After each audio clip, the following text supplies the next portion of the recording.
Turning now to the race for 2016, pressure is mounting on Hillary Clinton to say more about why she opted to use a private email account as opposed to government email for her official business as Secretary of State.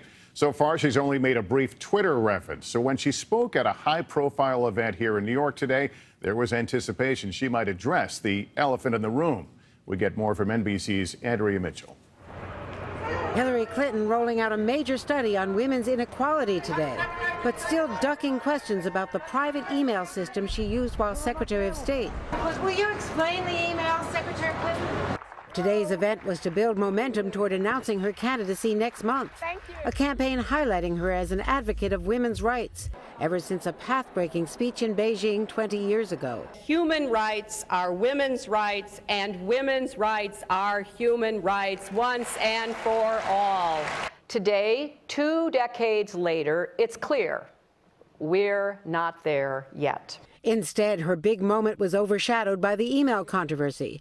Party leaders from the president on down are not rushing to her defense. Yes, the president was aware of her email address. He traded emails with her. That shouldn't be a surprise, but the president was not aware of the fact that this was a personal email server and that this was the email address that she was using exclusively. Also undercutting her women's rights message, millions of dollars Saudi Arabia and other countries that permit violence against women donated to her family foundation. Bill Clinton, also with her today, said Saturday as long as the money is disclosed, people can decide. I believe we've done a lot more good than harm. Great. And I believe this is a good thing. But all the criticism has inflamed Clinton partisans. There's always going to be a distraction in Clinton land. There never is a time when there's not. I've lived through this for 20 years.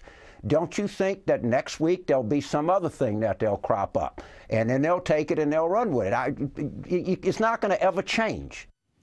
Despite the latest controversy, Clinton holds an extraordinary 86% support among Democratic primary voters in our new NBC News Wall Street Journal poll.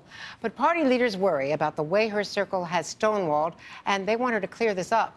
There are reports she will try to do that in a press conference this week. All right, Andrea Mitchell, good to have you here tonight.